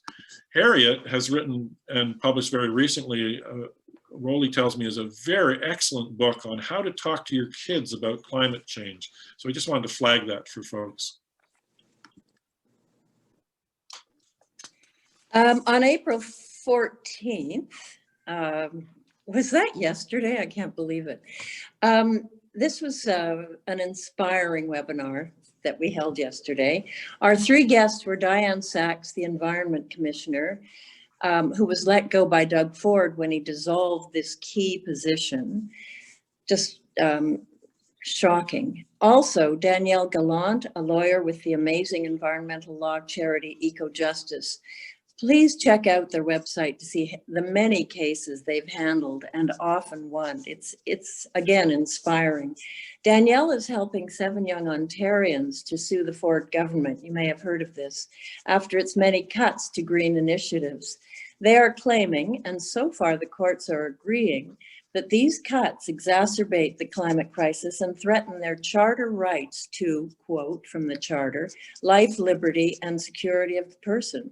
Alex Neufeld, one of the 7 young people, was eloquent, telling us why she was taking legal action to defend her right to a decent future. Too bad she has to do it. Ken? Yeah, I think this cartoon captures exactly what these young people think. The young people say, our planet is dying, and the politicians say, now is not a good time for dealing with it. Now we'd like to move on to our third part, upcoming webinars. Next week, we're very excited about this one, and I would encourage everyone to consider joining in on this webinar, because we have 2 longtime progressives who will talk about the report they just wrote called The Liberal Climate Action Formula, a Recipe for Failure. As members of the Seniors for Climate Action Now, Terry Moore and David Robertson spent hours poring over the Liberals' climate plan announced last December, plus a number of climate-related announcements, and they weren't impressed. In fact, they worried. They're worried. The scary thing is that 70% of Canadians think the Liberals are doing a good job dealing with the climate crisis, in spite of the fact that we haven't cut emissions at all yet, in spite of them being in government for over 5 years, 4 of those with a majority. Now, not knowing what the government is actually doing or not doing is downright dangerous. Join us to learn more why. And I'd just like to highlight, this is the front page of the report. I'd just like to highlight a couple comments they made. Scan's assessment of the Liberal climate policy. But for Canada's Liberal government, there is no sense of urgency. There is to be no reevaluation of our economic model. There needs to be, I can't see the side of the quote, I'm sorry, so if I make stuff up for the right end of the line, that's why. There needs to be bold, determined, there aren't bold, determined, nor decisive actions. The Liberal government incentivizes, challenges, encourages, and invites industry to change their behavior around carbon. But what we need is to regulate and require dramatic reductions in emissions. And this is also what Mark Jackert is. So we interviewed him in a test run about last spring, did a webinar with him, and it's exactly what he says. We need regulation. The Liberals want to accomplish climate mitigation, but avoid the necessary deep emissions reductions in all sectors at the scale and speed needed. When we know that the world's climate is telling us, best scientists are telling us that preventing climate catastrophe requires action at no documented historical precedent, we see just how inadequate the Liberals' climate action formula is. And what they come up with is that the Liberals' formula is essentially carbon pricing plus hydrogen, blue hydrogen created from natural gas, carbon capture, and nuclear, small nuclear reactors. The formula is both an economic strategy and something in response to climate change. Behind this formula is arrayed a powerful set of forces: big oil and gas, hydrogen lobby, the nuclear industry, and the carbon storage companies, the big emitters. The framing of the climate plan is as much about capturing economic advantage as it is responding to the challenges of global warming. Now, if in the pandemic we were trying to game it for economic advantage as opposed to trying to solve the health problem, that would be sort of like what they're doing on the climate front. Kathleen? Yeah, actually some people, some corporations did game the pandemic. Look at Amazon. Anyway, on April 28th, we'll have two environmentalists, Dale Marshall of Environmental Defense and Tim Ellis of Lead Now. And they'll be summing up both the April 19th federal budget and Joe Biden's two-day Leaders Summit we were mentioning. And the Leaders Summit, I don't know whether Ken mentioned this, it starts on Earth Day in a week on the 22nd. There's a news report this week that said that the Biden administration is nearing agreements with Japan, South Korea, and Canada to ramp up carbon emission reduction budgets. He's pushing Canada.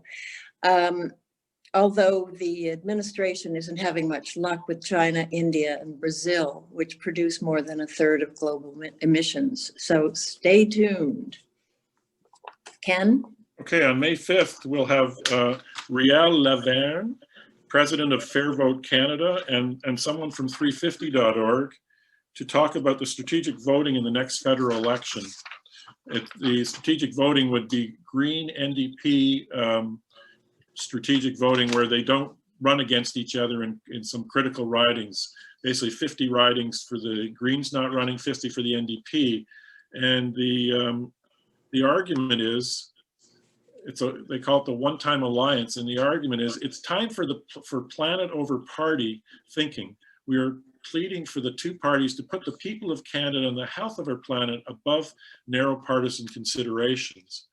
And what they feel is that after they did a very careful riding by riding analysis, they identified, as I said, 50 ridings where the NDP would run a candidate unopposed by the Greens and 50 ridings where the Greens would run unopposed. And they say there's a possibility of getting those seats, they're all what they would call competitive. And they're suggesting that they might get as many as 65 seats, which would be double what the Greens and NDP currently have. Okay. And here was just a last piece on that. 350, Cam Fenton is part of the Brain Trust for 350.org. He just wrote an article a couple of days ago called "A Green NDP Electoral Alliance Can Defeat Trudeau's Climate," whatever it says. Status quo. Status quo. Despite his dismal environmental record, Justin Trudeau, I can't read it, I'm sorry. Still polls positively on the issue of climate change. Voters need not just the truth, but an alternative vision. See, we're a little codependent, but I guess it's necessary. Thank you, Kathleen. Then finally. Okay, yes. On May 10th, Rolly, Ken and I are all really looking forward to this webinar because we've all read Martin Lukash's book, The Trudeau Formula. So we can't wait to interview him. He describes how the Liberal government basically, I know we've been hard on the Liberals, but I think you're picking up why. He describes how the Liberal government basically does what the Conservatives do, but in a kinder, nicer way. We've already mentioned how First Nations still feel threatened with assimilation under Trudeau Jr., as they did under Harper. They might have better access to drinking water, but the same agenda is there. So Lukash will be looking at other aspects of the Trudeau agenda that aren't very appealing: the arming of a bloody Saudi war in Yemen, the offloading of public infrastructure to private profiteers, and more. So please join us for that one. All right, that's it for our future look and past. And I just want to say that when we started this Zoom journey, and it has been a journey, and a lot of work actually, Nick was right, doing something every week, but you know, it's been a learning experience. When we started it, we hoped to put pieces of the puzzle together. We just felt we weren't quite getting what was going on in Canada, especially. So we wanted to figure out who was saying what in Canada, what policies need more discussion, where we're headed, basically. So we feel we're just getting started. So the journey continues. I guess, Nick, we've finished. Absolutely. One more thing, Kat. One more thing. Yeah, okay, no problem. I just wanted to point out that all of these webinars are up on YouTube that we've done. So you can go, if you go to this link, and I'll put it in the comments in a minute. If you go to this link, all of those webinars are there and accessible. Okay. That's great. Glad you guys have been recording those and having those. We do the same thing with green drinks, and we will be getting this recording out in the next week or so for everybody. So stay tuned for that. I do have a few questions, and I want to leave a bit of room for general discussion as well. I think the two big things we can sort of generally discuss today are, does Bill C-12 go far enough? So we'll add that as our general discussion. And then also, how about this sort of green NDP alliance? Do people think that will work? Because it seems like that's getting some chatter. So we'll sort of chat about that, and everybody can sort of jump in, but I want to go through these questions. Sandra's asking, what is the status of Bill C-12? Are there any of the petitions, are any of the petitions having an effect? Do you want me to try? Yeah, and I've also, Rolly, I've also made you a co-host too, so if you do want to jump in on any of the questions. That would be great. I think it's gone through second reading, or it's either near second reading or gone through, but it seems to have stalled because it's been around for quite a while and there has been an outcry. They have actually already selected their advisory committee. And one of the things about the advisory committee is that it's just not going to have enough power. And it's not that impressive. Try to, I don't know how you Google, but I know that Catherine Abro from the Climate Action Network is on it. And there aren't that many scientists. So it's not that appealing. But I think Ken outlined what was wrong. I actually summed it up as too weak, too slow, net zero impact.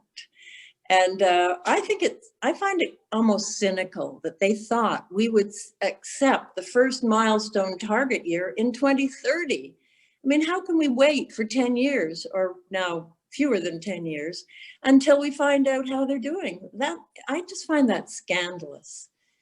So there is, if you put Bill C-12 and just Google, there's a whole parliamentary list of bills you can find, and you'll be able to find out if it's in second reading. Thanks, Kathleen. And Rolly, did you want to jump in for some comments there? Thanks for joining us. Oh, I'm pleased to join. Yes, I was, just to add to what Kathleen was saying, I was part of a huge Twitter event today, Twitter storm, headed by Tamara, I forget her second name, Tamara Muri. And basically, certainly the challenge to Bill C-12 and its total failure is the challenge and the initiatives to stop it or to at least change it is not dead. So this was a large event today, and hopefully a lot of these, and of course I know that the Lead Now is also involved in trying to shape the Accountability Act before it passes third reading. So I'm optimistic that there will be some changes. I'm even optimistic that there will be a 2025 target. That's where my optimism ends, because as Ken pointed out, the climate plan, that version 2.0, I call it now, is full of holes. And, it includes the expansion of fossil fuels. How can a climate plan include the expansion of fossil fuels? In any event, I'll stop there, but just to reaffirm that the movement is very alive to alter the Bill C-12 in its current format. Thanks, Rolly. And I also want to thank our member, Mark Goldgrup, for some comments there. He's got some articles there in chat, so definitely share that. Ken, did you want to jump in there? Yeah, I had just one small comment to add. To me, I think the strategy was to leave out the 2025 target so that all the NGOs had complained, and then they put the 2025 target in and say, oh, look, we've responded to what you want. But just consider, if you were trying to do something that's unprecedented, which is cutting our carbon by 50% in the next decade, do you think you'd only check in after 5 years about how you were doing? I think we should be it should be every year. And we should see, did we meet our 7% reduction this year or not? And if we didn't, then we got to jump things up. But to just go in and even look at 2025, you know what's going to happen. Oh, we haven't met it. And then Wilkinson say, well, we've done well and we're on the right path or something, If you were doing something financial, would you not look at your stocks? You'd look at your stocks every 10 years or every 5 years. You wouldn't be checking in on a regular basis with how you were doing. It's just insane. Yeah, good points, Ken. It's a bit like a relationship, right? You got to check in. You can't let those things fester and grow or things like that, right? Well, my relationship with the Liberal Party is not so good right now. There you go. Checking in with Kathryn McKenna in my writing every time I can. So just a couple of comments. Sandra was also wondering, can she get a link for the Liberal Climate Action Formula event? So I don't know if you guys have sign-up links for your upcoming events, but maybe throw them into chat there. Let's see if I can find that right now. Also, just another comment here. Anne is wondering, she's saying, can a future webinar consider the dilemma between EVs and the need to mine rare earths? So there may be some interest in electric vehicles for you guys. So let that be a bit of a takeaway for you. We've got another question from Josh Franklin. Thanks so much, Josh, for the question. He's asking, what is the best way to push the government to eliminate fossil fuel subsidies in Canada? And that I can open up to any of the panelists there. Well, I'll say, I think you should go to the environmental defense. They must probably had a press release, because when I woke up this morning, it was the second item on the news talking about Julia Levin from Environmental Defense was talking about the 18 billion in subsidies. So I would suggest you go to environmental defense, because they're definitely on this subject. Otherwise, we just have to keep pushing as we're pushing on all other fronts. But exposing the subsidies is certainly step number one, and environmental defense has done an excellent job on that. Sorry, I don't know more about this. Oh, that's great. That's a tactics. good lead. Yeah. Anybody? Ken? I don't have anything to add there. No worries. So, so I think that's the end of the written questions, guys. But let's open up for. I'm going to open up the floor now, so everyone will be able to unmute themselves. Now, if you're not talking, maybe just stay on mute, everybody. So, so I'll allow participants now to unmute themselves. I don't know if Mark wants to jump in with a couple comments about C12 there, and open up for a general discussion about this Green NDP Alliance. I saw a couple of things. So if people want to unmute themselves, now is the time to do it, to jump into the discussion.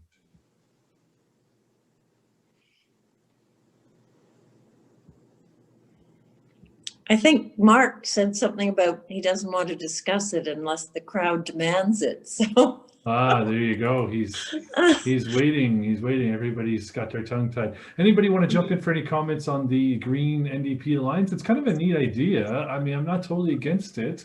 Raymond had said he thought that was a great way for the Conservatives to win. Ray, did you want to come in for a comment on that? You should be able to unmute yourself. Well, I don't know how much more I can comment on it, but my concern is that we need to keep the Conservatives from getting back into power, because if the Conservatives come back into power, we're going to the path that Trump had over the last 4 years, right?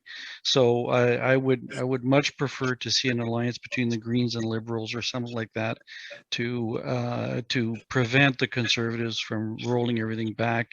I do agree that Bill C-12 has got many shortcomings, and that in particular, this thing about having the first milestone being in 2030 and not measuring in between is absolutely ridiculous, right? That there's no doubt about that.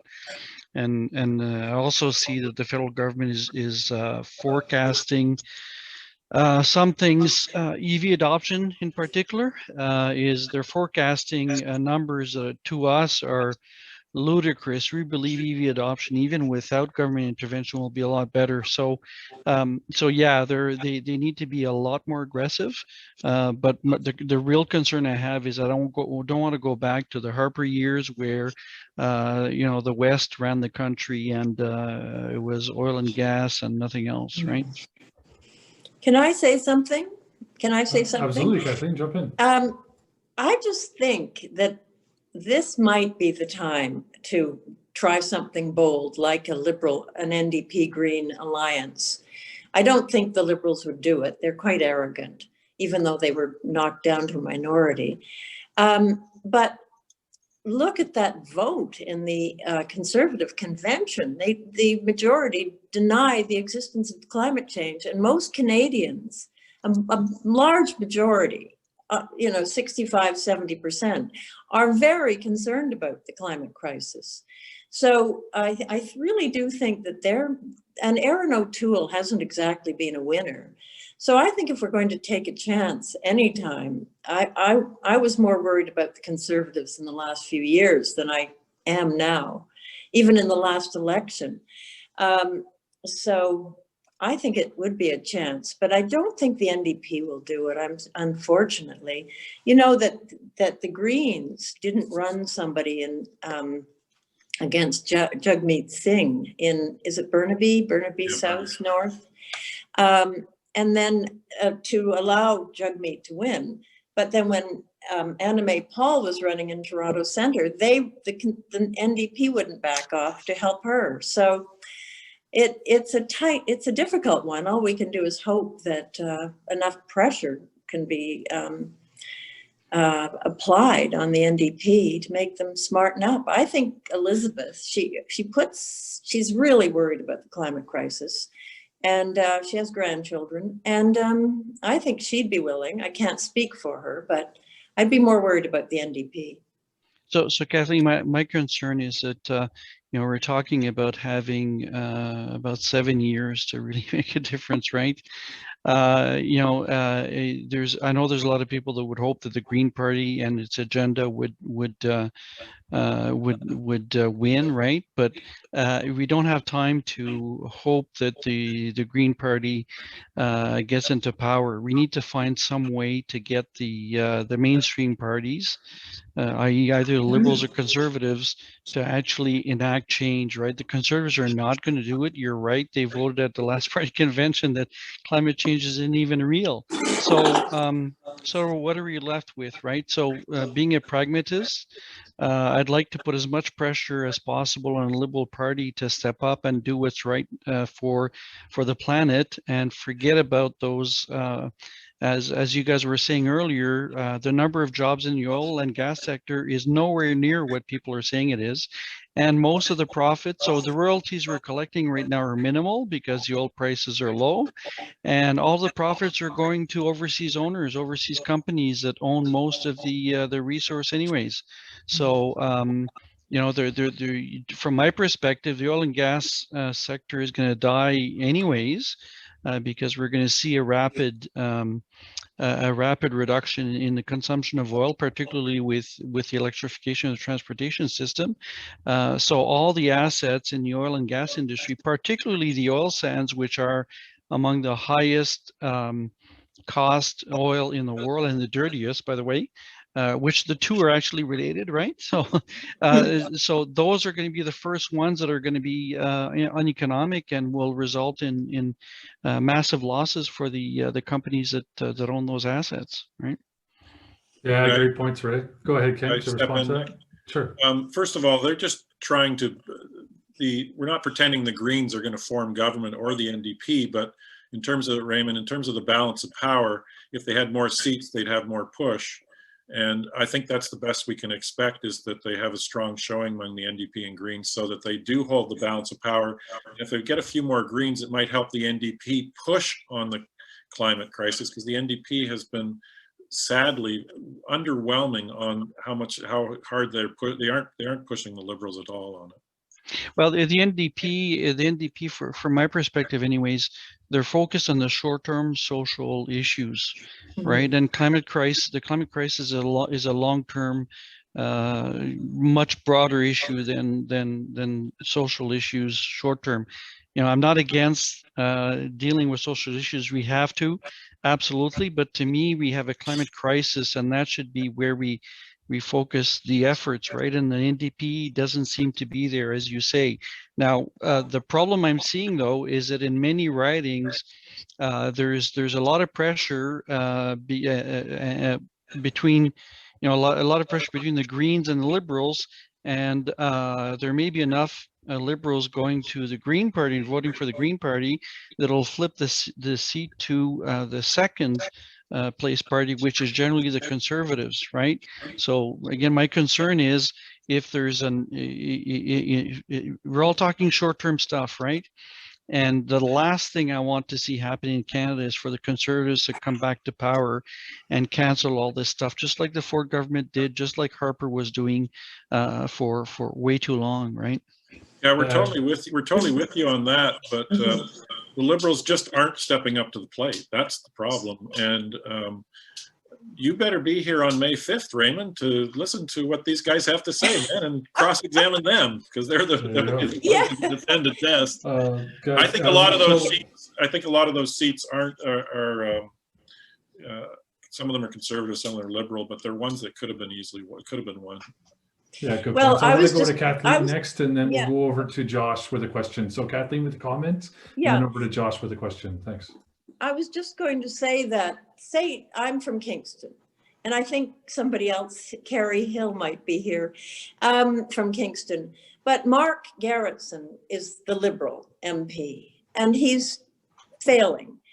So if we had and the Conservatives don't show on the radar in Kingston.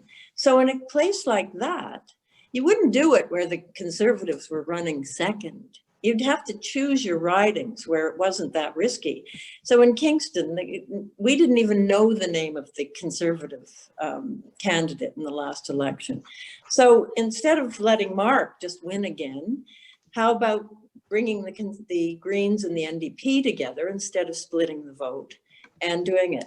But I agree with you that we have to be very strategic. You don't do any kind of riding where there's a possibility that the Conservatives could win. So this probably wouldn't be done in Alberta. Yeah, good point. The other point, can I make one other small point, Nick? The point that Cam Fenton makes in his article, he's not pretending that we're not, even if we don't win more seats by doing that. He argues that what we need to do is bring the climate crisis and the Liberals' climate plan to the front during the election to point out just how inadequate it is. And he thinks by doing this alliance and all the buzz that will be created around that, it will we be able to put a focus on climate action.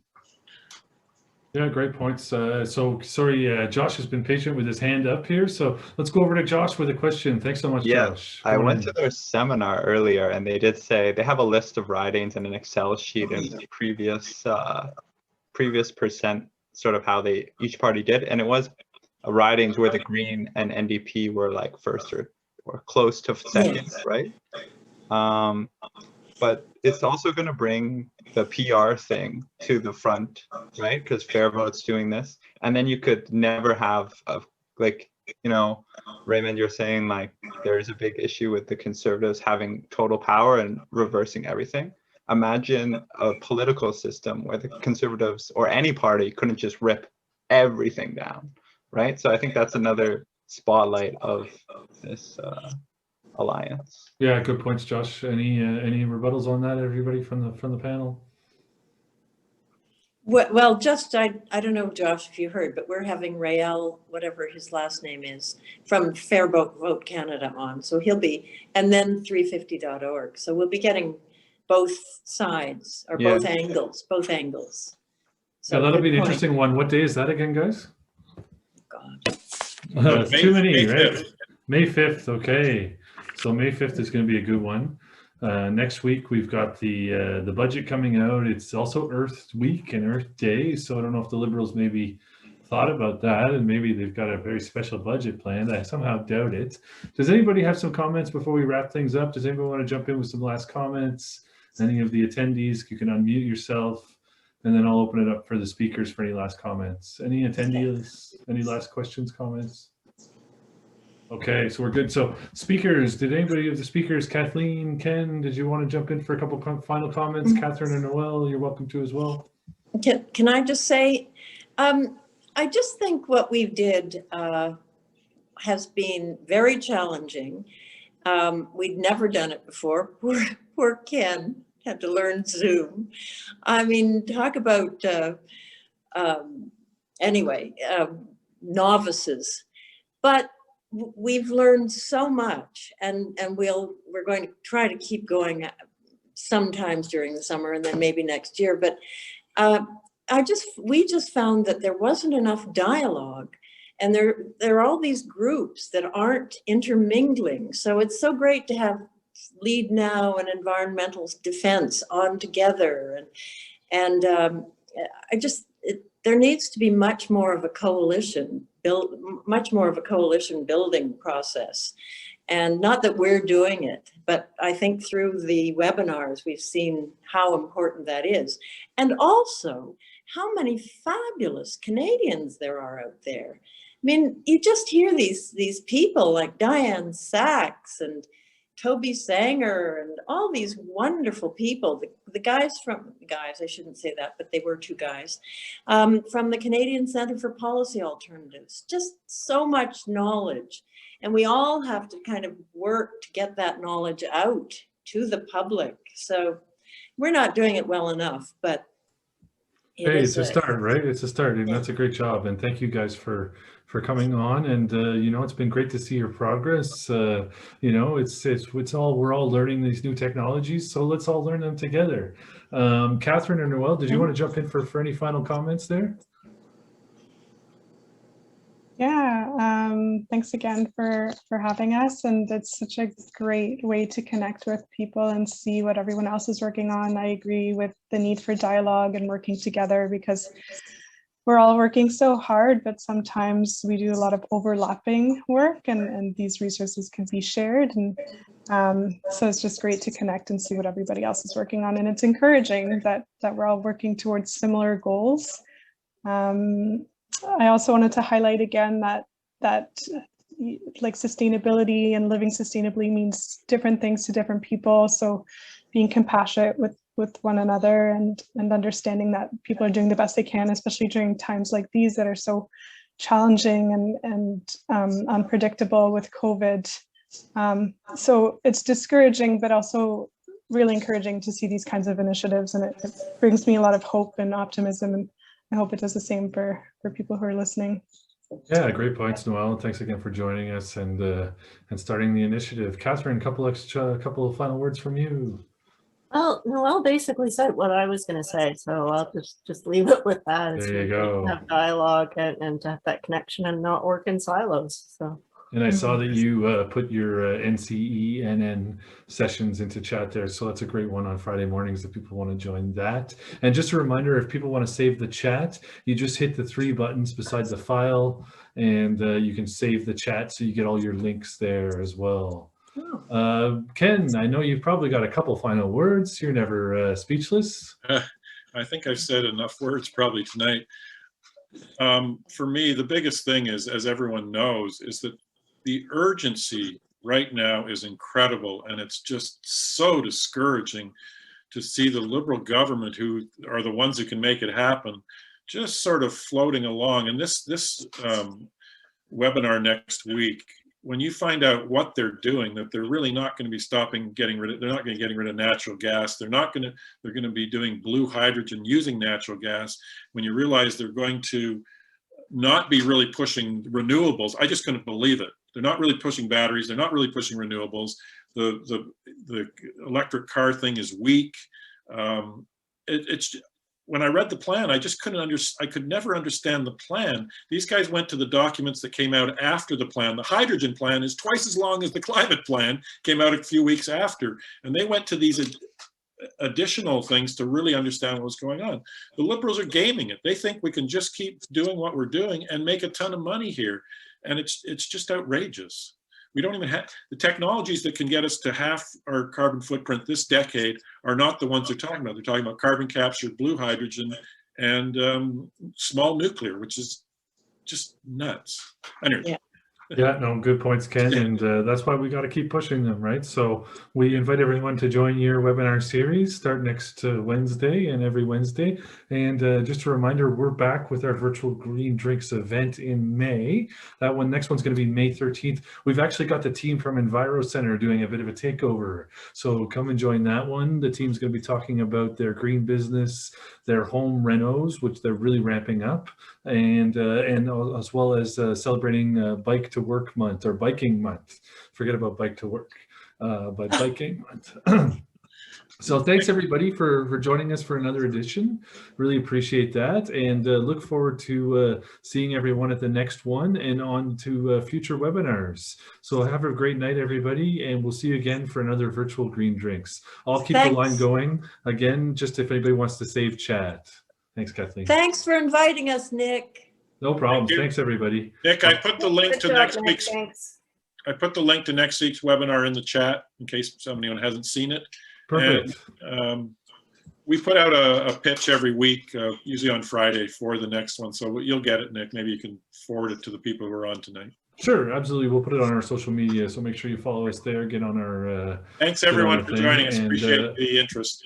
Absolutely, no, great job, guys, and thanks to all the panelists. And we will be putting out the recording of this webinar, and I believe that that Kathleen and Ken are putting out the recordings for all their webinars as well. So stay tuned for all that. You'll be able to watch everything on demand, as they say. And I'll leave the file going for a couple more minutes here so people can save the chat. Once again, thanks everybody. What a great virtual green drinks. Great to hear about all these organizations making such a huge difference. And you know, if it's not us pushing this change, who's going to push it? Thanks again, everybody.